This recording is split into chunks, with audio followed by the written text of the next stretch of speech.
আমার ভাইয়েরা, জিবরাইল আমিন এই গভীর রাতে আল্লাহ নবীর হুজরার ভেতরে হাজির হয়ে গেছে।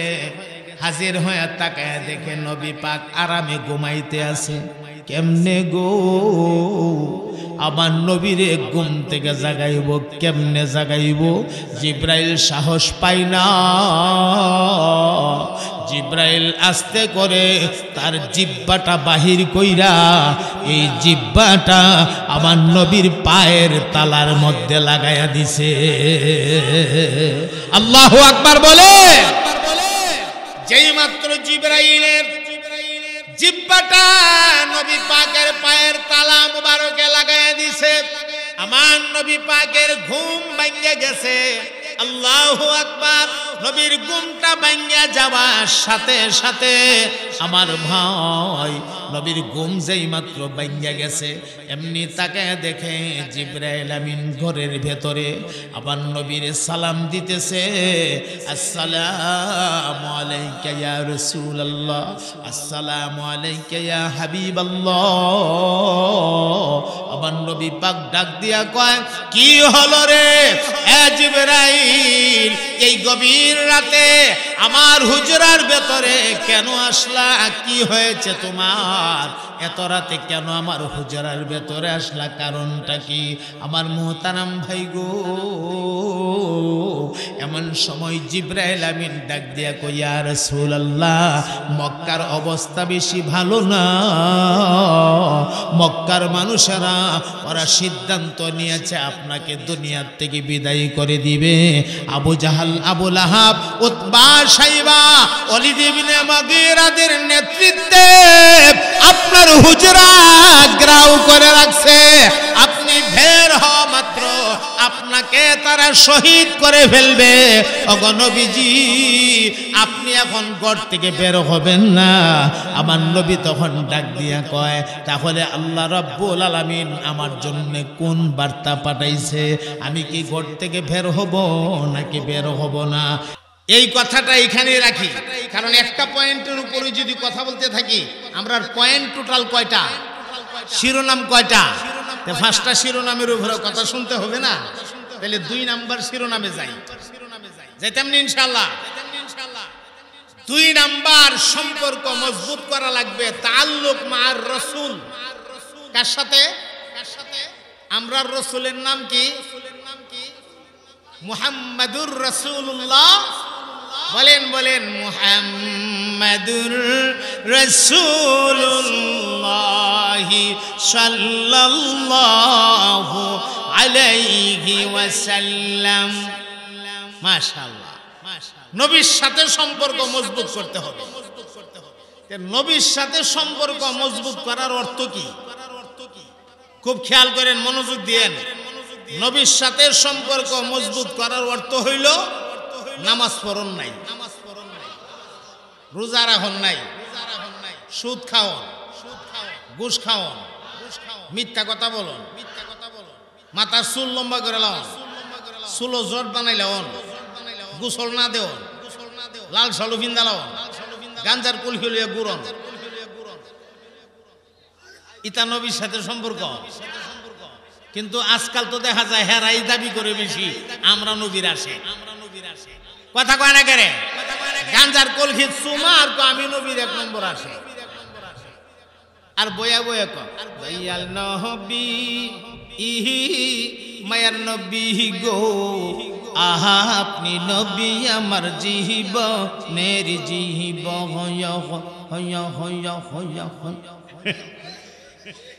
কথা কয় না কেন?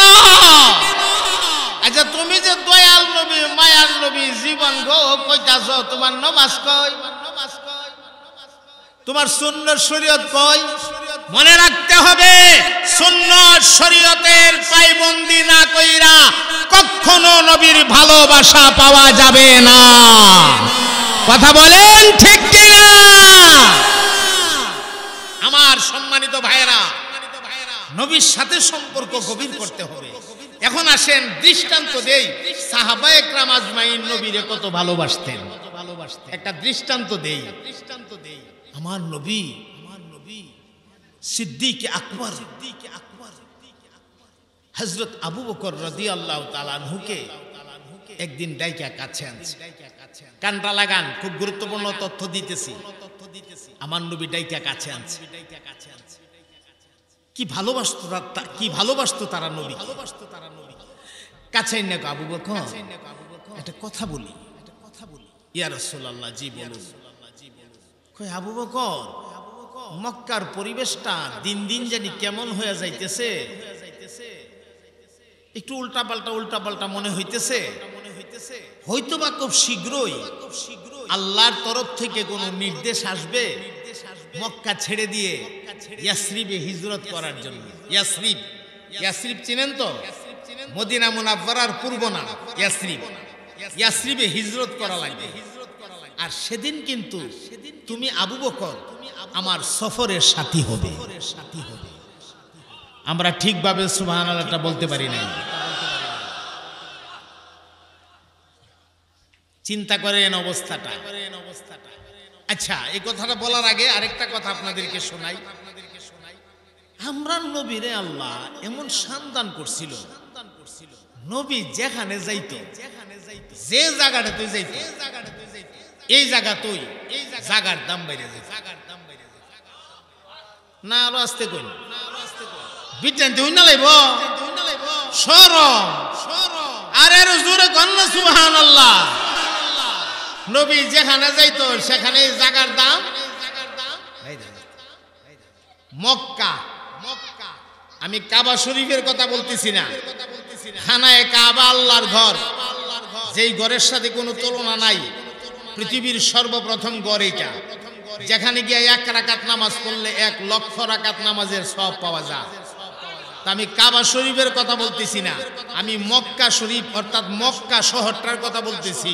মক্কা যে নামটা, এই নামটা তহিদিনের নাম। কথা কয় না, এই নামটা তহিদিনের। মক্কার আগের নাম আছেন বাক্কা। মক্কা শহরের আগের নাম কি আছেন? বাক্কা, মক্কাতুল মুকাররমা। সুবহানাল্লাহ, সুবহানাল্লাহ। আমার নবী খন্দকে গেলেন, খন্দকের দাম বাইরে গেছে। আমার নবী গারে সুরে গেলেন, গারে সুরের দাম বাইরে গেছে। আমার নবী গারে হেরাই গেলেন, গারে হেরার দাম বাইরে গেছে। আমার নবী উহুদ পাহাড়ে গেলেন, উহুদ পাহাড়ের দাম বাইরে গেছে। আমার নবী ইয়াসরিবে গেলেন, ইয়াসরিব আর ইয়াসরিব রইল না, দাম বাইরা জায়গার নাম হয়ে গেল মদিনাতুর রাসূল অথবা মদিনাতুল মুনাওয়ারা। কথা বলেন ঠিক কিনা? আরেকটা তথ্য দেই, খেয়াল করেন। শুধু নবী যেখানে যাইতো সেখানে দাম বাড়ায় যেত এমনই না। আল্লাহ নবীদেরকে কিতাব দান করছে নির্দিষ্ট একটা জায়গাতে ডাইকা নিয়া। হে নবী, অমুক জায়গাতে আসেন, আপনাকে কিতাব দেওয়া হবে। আর আমরা নবীরে আল্লাহ ডাইকা জায়গাত নিয়ে নিয়ে কিতাব দিছে না, বরং আমরা নবী যেখানে গেছে আল্লাহ কিতাব সেখানে পাঠাইছে। কথা কয় না, ঠিক কিনা? আমার নবী মক্কায়, আল্লাহ কোরআন পাঠাইছে মক্কায়। আমার নবী খন্দকে, আল্লাহ কোরআন পাঠাইছে খন্দকে। আমার নবী বদরে, আল্লাহ কোরআন পাঠাইছে বদরে। আমার নবী উহুদে, আল্লাহ কোরআন পাঠাইছে উহুদে। আমার নবী গারে হেরায়, আল্লাহ কোরআন পাঠাইছে গারে হেরায়। আমার নবী হিজরত করে গেলেন মদিনায়, আমার আল্লাহ কোরআন পাঠায় দিছে নবীর কাছে মদিনায়। ঠিক কিনা? অন্য নবীর বেলায় দেখা গেছে নবী যেখানে যাইতো কিতাব সেখানে যাইতো না, বরং নির্দিষ্ট একটা জায়গাতে নিয়ে কিতাব দিত। এর একটা উদাহরণ আপনাদেরকে দেই। একদিন হযরত মুসা কালিমুল্লাহ রে আল্লাহ ডাক দিলেন, হে মুসা কালিমুল্লাহ, তুমি তুর পাহাড়ে আসো, আমি আল্লাহ তোমারে কিতাব দান করব। কি দান করব? কিতাব দান করব। তুমি তুর পাহাড়ে আসো। মনে মনে কত খুশি, আল্লাহ আজকে থেকে আমারে নবুয়ত দান করবে, আল্লাহ আমারে কিতাব দিবে, কত খুশি। আল্লাহ হঠাৎ কইরা যদি একটা সংবাদ পান বাংলাদেশের বর্তমান প্রধান উপদেষ্টা আপনারে সংবাদ দিছে আপনি যাওয়ার জন্য একটা রাষ্ট্রীয় মর্যাদা আপনাকে দেওয়া হবে, একটা সনদ দেওয়া হবে। ফাও মাটিত লাগতো না, রাতে আনন্দের ঠেলায় ঘুমাইতো না, ফেডের ভিতরে খাওয়ান যাইতো না। কথা করা করে খুশির ঠেলায়। আরে বাপ রে বাপ, প্রধান উপদেষ্টা খবর দিছে রে, আমারে রাষ্ট্রীয় মর্যাদা দিব, আমারে সনদ দিব। খুশির ঠেলায় খাওন ঢুকতো না ফেডো, আর খুশির ঠেলায় ফাও মাটিত লাগতো না। আর মানুষ তো সহ বাঁচতই না। মানুষ আবার কেনা, আমি একলই মানুষ। কথা কয় না, ঠিক কিনা? একটু পাওয়ার ফাইলই বাপ রে বাপ, একটা এমপির সাইমসা হইলই যে ভাবা আইলার থেকে আংরার তাপ বেশি। ও বাবা বাবা রে, দা আমাদের বাস থেকে জিংলার দাম মোড়া বেশি। কথা কয় না কেন? সাইমসা সুমসারা একটু একটু বেশি লড়াছড়ি করে। আমার ভাইয়েরা, সারা জাহানের মালিক আল্লাহ সনদ দিবে। সুবহানাল্লাহ বলেন। এটা কেমন আনন্দের কথা! আল্লাহ ডাক দিয়া বললেন, রে মুসা আসো, তুমি তুর পাহাড়ে আসো, আমি আল্লাহ তোমারে নবুয়্যতি দান করব, তোমাকে আমি আল্লাহ কিতাব দান করব। পয়গম্বর মুসা মনের ভিতরে বিরাট আনন্দ লইয়া তুর পাহাড়ে গেছে। তুর পাহাড়ে গিয়া কো, আল্লাহ আপনি বলছেন আসার জন্য, আমি আসছি, দেন আমারে কিতাব দেন। আল্লাহ কো, কিতাব তো দেব, এর আগে তোমার একটা কাজ আছে। বলে আল্লাহ কাজটা কি? বলে তুমি একটা রোজা রাখা লাগবে। কি করা লাগবে? একটা রোজা রাখা লাগবে।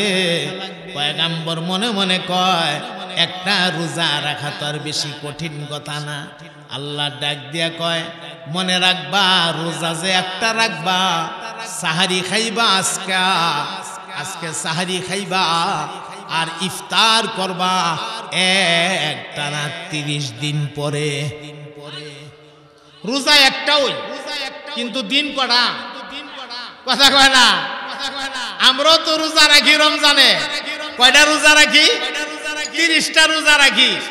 তাহলে আমাদের সাহারি 30টা, ইফতার কটা? 30টা। তাহলে আমরা খাই রমজানে কয়বার? 60 বার। কথা কয় না? এক মাসে কয়বার খাই? 60 বার। আর পয়গম্বরের আল্লাহ কইছে রোজা রাখবা একটা, খাইবা তুমি 2 বার। একটা রোজা খাওন কয়বার? 2 বার। 30 দিন আগে আজকা খাইবা, আবার 30 দিন পরে গিয়া ইফতার করবা। এই রোজাটারে খুব সহজ মনে করতেছে বাবা। কয়েক ঘন্টার রোজা রাখি বিকাল বেলা মুখটা শুক হয়ে যাবে,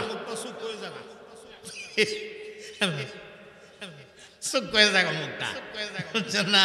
মুখ শুকায় জায়গা, ঠোঁট শুকায় জায়গা, এরপর মাথা ঘুরে ঘুরে ঘুরে ঘুরে আটলে আটু 2টা বাড়ি করে। আর একজন আরেকজনের সাথে কথা কইলে একটা কথা 20টি কইলি, অত ফের ফিরি করিস না, রোজা মায়ের দিন, রোজা মায়ের দিন তুই রোজা রাখছ নাকি রে, অত ফের ফিরি করস কেন? হ্যাঁ বড় তুই রোজা রাখছ, আমি রোজা রাখছি না কোনটি? বলে রোজা তো রাখছি, ও তো ফের ফিরি করস কেন? আরেকটা ফের ফিরি করবে, সর্দা দাঁত ফালাই দিব। হ্যাঁ বড় ওইটা আরেকটা কথা কইবে, সর্দা করে থুথা ফালাই দিব, এই দাঁত ফালাই দিব, থুথা ফালাই দিব কইয়া লাইক হয়ে গেছে গা। কথা কয় না? ফার্সাফার্সি লাইক হয়ে গেছে গা। রোজার মাসে বুঝা যায়, আরো উজাই জায়গা, গুসা আরো বাইরা জায়গা। আসলে মেজাজ খেতে হয়ে জায়গা, না খাইতে পান না করতে করতে আর না খাইতে মেজাজটা খেতে হয়ে জায়গা। এই কয়েক ঘন্টা রোজা রেখে ইফতারের আধা ঘন্টা আগে ইফতার রেডি করে লইয়া সাজায় টাজায় বইছে, একটু ফরে খালি ঘুরি দেহে। আর আছে 10 মিনিট, আর 5 মিনিট, আর বেশি নাই, 3 মিনিট। আর টাইমটা জানারে আর আছে 2 মিনিট। ইমাম সাহেব কোনি মাইকের দ্বারা মনে ইমাম সাহেব গেছে গাড়ি, আর আছে 1 মিনিট। অনমনি ইমাম সাহেব কয়েলে পরে কি রে আমার গুরির দি টাইম হয়েছে কি? ইমাম সাহেব দিয়ে অনু কোনা খালি খাইয়া লাইতো, যে খালি মাইকটা ফু দে মসজিদ থেকে, ফু দিছে, ফু দেওয়ার ঘরে টাইম হয়েছে রে, টাইম হয়েছে, খায়ালা কিতা কইব, কোনের অপেক্ষায় নাই, খায়ালা টাইম হয়েছে, ইমাম সাহেব ফু মারছে। কথা কয় না? ঠিক কিনা? আর কি কি শান্তি খায়া সাইয়া এই একদিনের কয়েক ঘন্টার রোজা এই অবস্থা।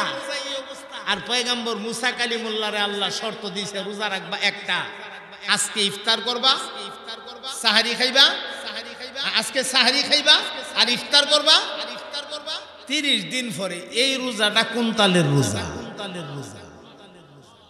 পারবেননি? সুবহানাল্লাহ।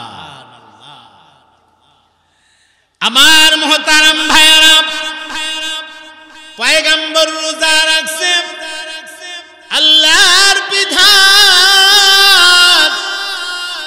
আল্লাহ পাকের ওয়ার্ডার, কিছুই তো করার নাই। আল্লাহর ওয়ার্ডার তো মানা লাগবেই লাগবে। পয়গম্বর সারি গায়া রোজা রাখছে। দিন যা রাত্র যা, 4 দিন গেল, 5 দিন গেল, 8 দিন গেল, 10 দিন গেল। নামাজের টাইম মতো নামাজ পড়ে আর সময় মতো ঘুমা। আর দিন যা রাত্র যা, আর তো কোনো খাওয়ার নাই। যাইতে যাইতে যাইতে যাইতে 29 নাম্বার দিনটা গেছে। আগামীকাল 30 নাম্বার দিন। মনটার মধ্যে কেমন আনন্দ লাগবো। আপনি কয়েক ঘন্টা পরে খাইবেন, কত আনন্দ লাগে। আর 30 দিন পরে খাইব, মনে কত আনন্দ। রঙে বেরঙ্গের ফল ফ্রুট জঙ্গল থেকে, হ্যাঁ, আল্লাহর হুকুমে রঙে বেরঙ্গের ফল ফ্রুট বা বিভিন্ন রকমের পানীয় খাবার দাবার সব রেডি কইরা লইয়া পয়গম্বর রেডি কইরা দস্তরখান সাজায়া এরপরে মাগরিবের পূর্ব মুহূর্তে ইফতার করবে। মনে খুব আনন্দ।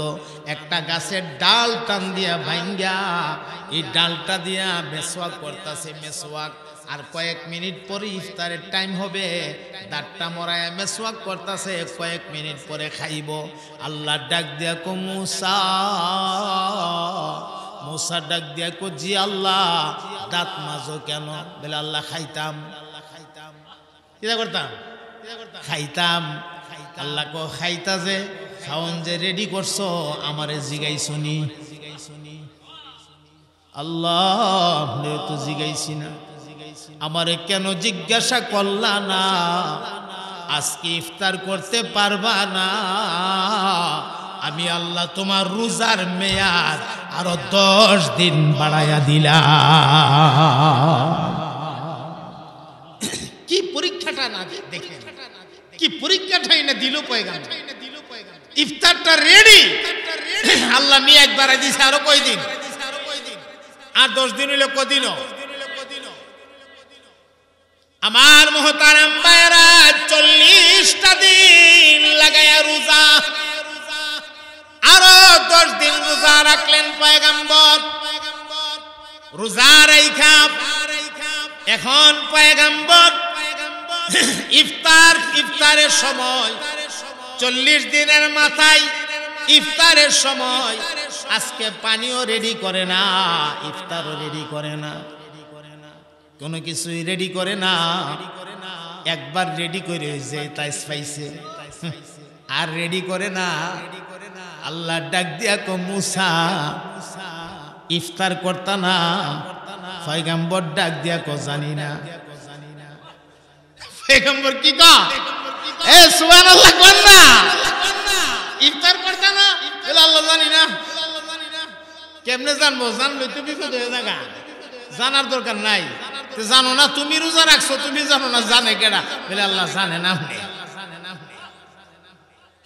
পয়গম্বর তখন একটা ডাক দিলেন, রে মালিক,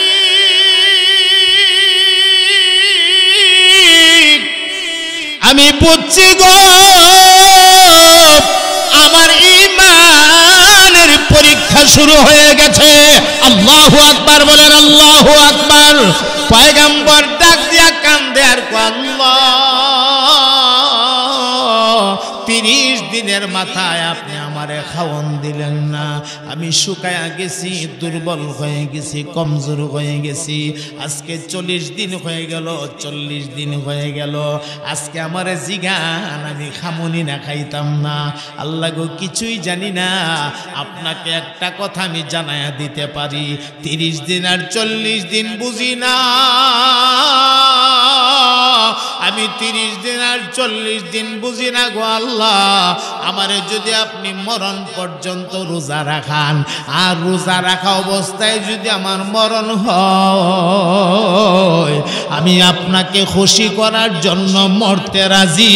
এক মুহূর্তের জন্য আপনি আল্লাহরে আমি বেজার করতে রাজি না।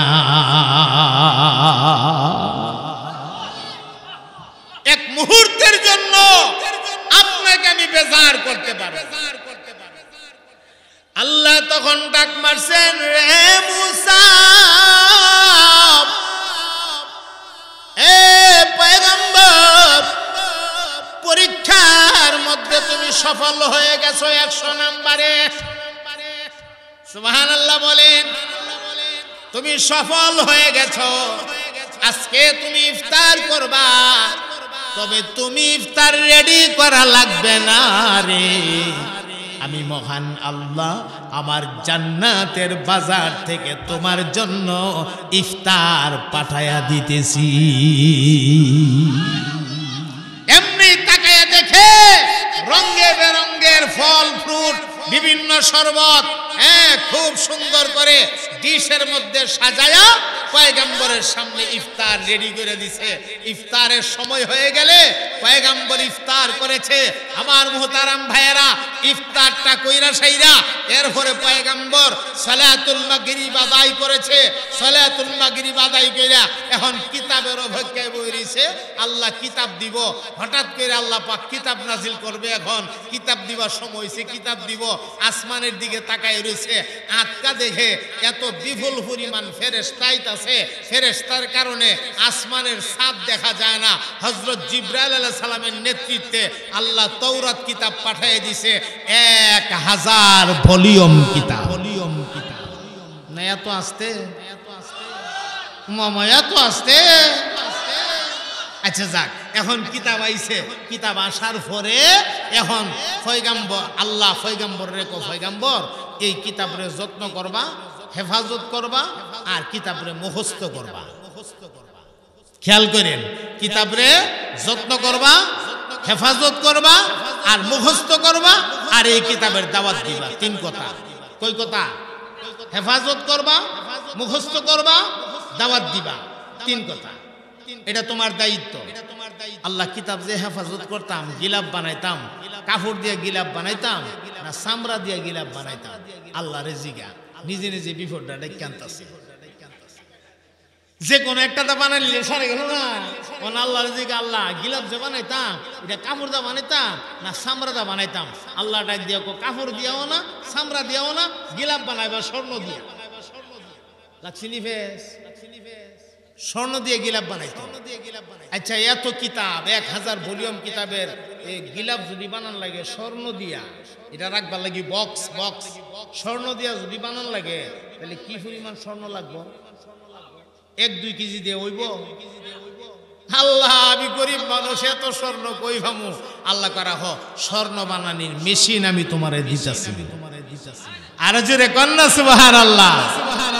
আল্লাহ জিবরাইলের ডাক মারছে, রে জিবরাইল, যারে যাব স্বর্ণ বানানির একটা মেশিন আমার পয়গম্বর মুসারে দিয়া। বেলে আল্লাহ, এটা কোন মেশিন? বেলে আমার জান্নাত থেকে একটা পরশ পাথর নিয়া আমার মুসারে দিয়াও, আর আবার মুসারে জানায়া দিও, এই পরশ পাথরটা মাটি হোক পাথর হোক যে কোনো জিনিসে লাগাইতে দেরি হবে, আর ওই জিনিসটা স্বর্ণ হইতে দেরি হবে না। আর জোরে কন্যা সুবহানাল্লাহ। এই জন্য ছোটবেলা আমরা একটা গজল শুনতাম, গজল। আপনারা শুনছেন কিনা জানি না, মুরব্বীরা অবশ্য শুনছেন। একটা গজল, নবী মোর পরশমণি। কথা কয় না, পারেন না মুরব্বীরা, পারেন না? নবী মোর পরশমণি, নবী মোর সোনার খনি, নবী নাম জপে যেজন সেই তো দুজাহানের ধনী। নবীরে পরশমণি বলা হইতো, অর্থাৎ জান্নাতের পরশের কি দাম, এই পরশের চাইতেও আরো লক্ষ কোটি গুণ বেশি দাম আমার নবী পাকের। চিল্লায় বলেন ঠিক কিনা? ফরশ, আমার মুহতারাম ভাইয়েরা, আল্লাহ একটা পরশ পাথর পাঠায় দিছে মুসা নবীর কাছে। পাঠায় দিয়া জিব্রাইল রে কইডা নিয়া পয়গম্বরের হাতে দেও। তেমনি জিব্রাইল আলাইহিস সালাম আসসালামু আলাইকা ইয়া নবী আল্লাহ, নেন, এটা হইল আমনের স্বর্ণ বানানির মেশিন। পয়গম্বর এটা আতলে দেখে এটা মেশিন করতে গা, এটা দিয়ে একটা সুন্দর একটা পাথর, এটা তেল দেওয়ানোর জায়গা নাই, মোবিল দেওয়ানোর জায়গা নাই, সুইচ দিয়ে চালাইবার জায়গা নাই, এটা আবার মেশিন কেমন হইল কিছু বুঝলাম না। এই পাথরটাকে দুনিয়ার যে কোনো পাথর বা মাটির চাকার সাথে লাগানির সাথে সাথে এটা স্বর্ণ হয়ে যাবে। আর জোরে কন্যা সুবহানাল্লাহ। তো পয়গম্বর মনে মনে কয় একটু পরীক্ষা করে দেখিছেন, এমনি উগলা এই পাথর লইছে, পাথর লয়েছি রা, এই পাথরটার মধ্যে আস্তে কইরা এই যে ফরসটা নিয়া অন্য আস্তে কইরা লাগাইছে, লাগানি মাত্রই দেখে পুরা পাথরটা স্বর্ণ হয়ে গেছে। আচ্ছা যাক, তাইলে তো আর গিলাপ বানাইতে আর কোনো অসুবিধা এখন আর নাই। তো গিলাপটা বানামো কারে দিয়া? কর্মকার তো লাগবো, স্বর্ণকার। যেই স্বর্ণকারে স্বর্ণটা দিয়া গিলাপটা বানাইবো একজন স্বর্ণকার তো লাগবো। তখনকার আমলে সবচাইতে বড় স্বর্ণকার আছেন কারুন। বড় স্বর্ণকার কে? কারুন। না কেমনে দুনি হইছে রহস্যটা বুঝা লইল। কারুন্যার বিরাট সম্পদ আপনারা শুনছেন না? এই কারুন্যা দুনিটা কেমনে হইছে এটা এখন বুঝবাই না। বড় স্বর্ণকার কে আছেন? কারণ স্বর্ণকার স্বর্ণ দিয়ে বিভিন্ন জিনিস বানাইতো। আবার হে আছেন মুসা আলাইহিস সালামের শাস্তল ভাই। কি ভাই? শাস্তল ভাই। মুসা আলাইহিস সালাম গিয়া ক ভাই কারুন, এখন বিষয়টা হইল এই আল্লাহ আমারে কিতাব দিছে আর কইছে স্বর্ণ দিয়ে গিলাপ বানাইতাম। কোমা স্বর্ণ দিয়ে গিলাপ বানাবে, এত স্বর্ণ ভাইবা কই? বলে আমার কাছে স্বর্ণ বানানির একটা মেশিন আছে, এই মেশিনদার স্বর্ণ বানান কারিরি কি থাকবে? বলে হ, কতে দেখি মেশিনটা এমনি ফকরতে বাইর করছে। বাইরে যখন কারণে হাত দিছে, কারণে ক এটা কি এর মেশিন? এটা তো মেশিনের কোনো সুরত বুরত বোঝা যায় না, এটা সুন্দর একটা চমৎকার পাথর দেখা যায়। এটা ওই যে কোনো পাথরের সাথে বা মাটির সাথে লাগাইলেই এটা আর মাটি থাকবে না, পাথর থাকবে না, এটা স্বর্ণ হয়ে যাবে। কোথায় নাকি? বলে হ্যাঁ। তখন কারণে কাচ্চা তেলে পরীক্ষা করে দীক্ষা লই, এমনি ওগুলা ফাত্তর আনছে, আন্না ফাত্তরের সাথে লাগাইছে, এই ফাত্তর স্বর্ণ হয়ে গেছে গা। কারণ না মনে মনে কফাইয়া লাইছি পাইছি। এখন গিলাপ যদি বানান লাগে 1000, হে জমাইব কয় হাজার। এই কিন্তু হের ধনী হওয়ার রাস্তাটা। এটা অনেক লম্বা একটা ওয়াজ। কারণ সম্পর্কে কোরআন শরীফে আছে, কারণের বিষয়ে, হের সম্পদের বিষয়ে লম্বা একটা ওয়াজ কোরআন শরীফে আছে। আমার ভাইয়েরা, আমি যেই এদিকে যাইতাম না, কারণ সামনে অনেক কথা। আমি যেই জিনিসটা আপনাদেরকে বুঝানি আমার উদ্দেশ্য, এই জিনিসটা হইল অন্য নবীদেরকে আল্লাহ কিতাব দেওয়ার সময় জাগা মতো ডাইক্কা নিছে, জাগা মতো ডাইক্কা নিয়ে কিতাব দিছে। আর আমার নবীরে আল্লাহ ডাইক্কা জাগাত নিয়ে কিতাব দিছে না। আমার নবী যেখানে গেছে আল্লাহ কিতাব সেখানে পাঠাইছে। এই ওয়াজগুলোও আমার উদ্দেশ্য ছিল না। আমি আর একটা ওয়াজ থই আইছি রাস্তা। জান্নাতে যাওয়ার লাগলে ভালোবাসতে হবে বা সম্পর্ক করতে হবে কয় জায়গায়? এক, আল্লাহর সাথে। বলেন এক, আল্লাহর সাথে। দুই, নবীর সাথে। ওই যে বলছিলাম নবী পাক একদিন আবু বকরের ডাইক্কা কাছে আনছে, মনে আছে না? বলছেন আগের ওয়াজ ও ফিরে আইছি নাকি সিগা? এই পয়েন্টগুলা মনে রাখার নাম ওই ওয়াজ। পয়েন্ট নিয়ে মনে রাখবেন, কোন হান্দা বাইরে হইতাছি, আবার কেমনে গুইরে আইতাছি, এটা খেয়াল রাখতে পারলে ওয়াজটা ভাল লাগে।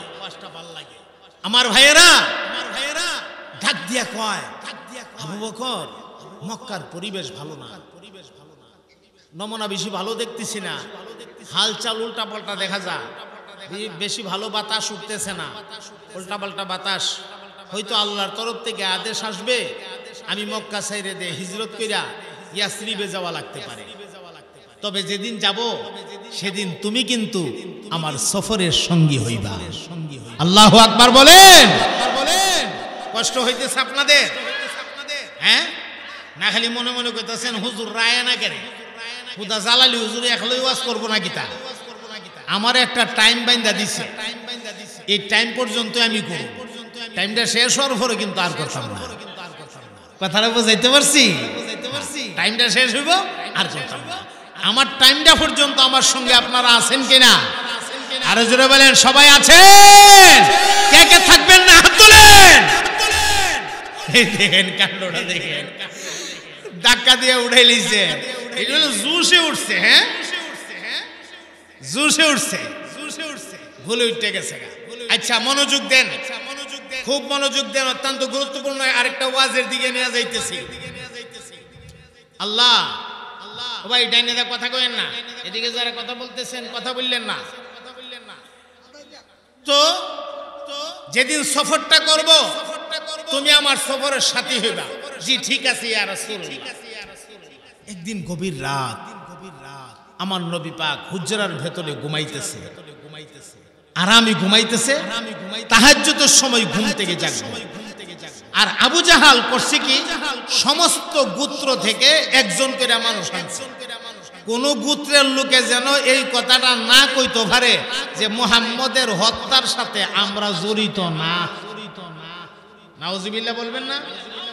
এই কথাটা যেন কোনো গোত্রওয়ালা না বলতে পারে, এই কারণে সব গোত্র থেকে একজন কইরা লোক আনছে, আইনা আমার নবীর হুজরা মুবারক চতুর্দিকে ঘেরাও করছে। গভীর রাতে রসুল হুজরা থেকে তাহাজ্জুদের সময় হইলে নবী হুজরা থেকে বাইর হইব, হুজরা থেকে বাইরিয়া ওযু বানায়া তাহাজ্জুদের নামাজ পড়ব। হ্যাঁ এই সময়ে আমরা হামলাটা দেব, আমরা আক্রমণটা করব। নাউজুবিল্লাহ বলবেন না? আমার ভাই নবী পাকের তো খবর নাই।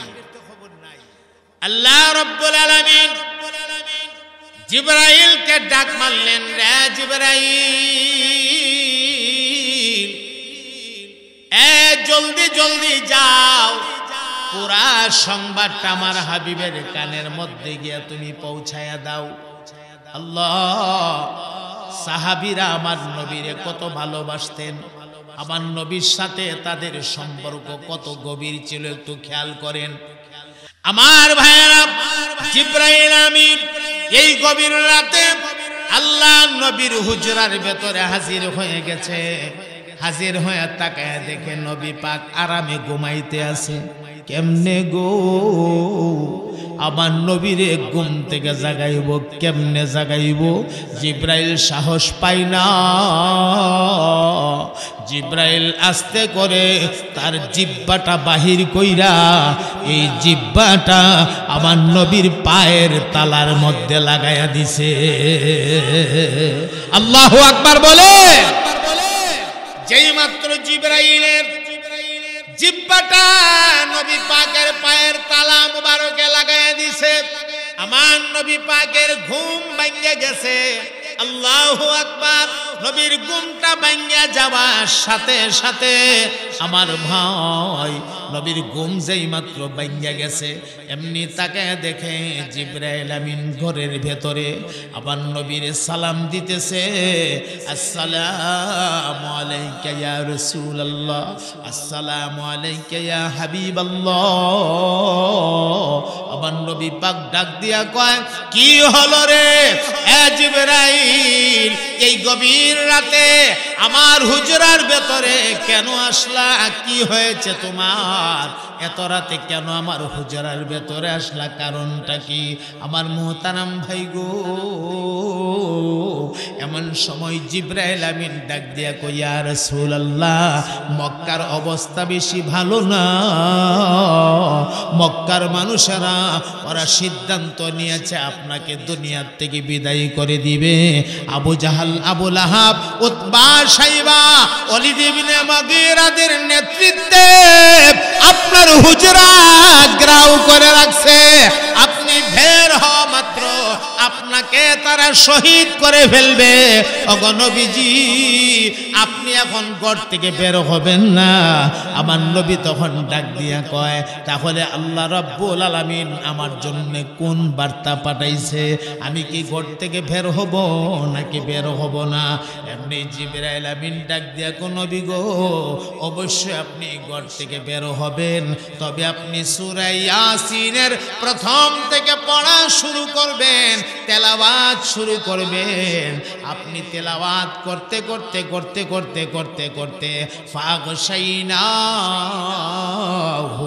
ফাহুম লা ইউবসিরুন, এই পর্যন্ত আপনি তেলাওয়াত কইরা যাবেন। এক মুষ্টি মাটি হাতে লইবেন, মাটিটার মধ্যে দম করবেন, ফু দিবেন, আর এই মাটিটা আস্তে করে দরজাটা খুললা বাহিরে ফেলে দিবেন, বাহিরে ছেড়ে দিবেন। মাটিটা ছেড়ে দেওয়া আপনার দায়িত্ব, আর এই মাটি দিয়া কি করা লাগবে এই দায়িত্ব মহান আল্লাহ,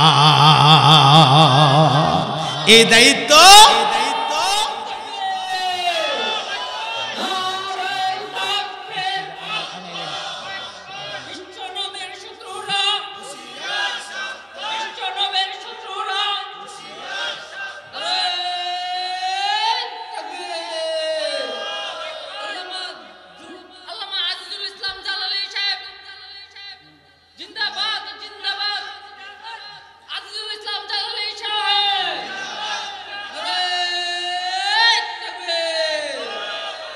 আমার মোহতারাম ভাইয়ারা, একটু কান লাগান, মনোযোগ দেন।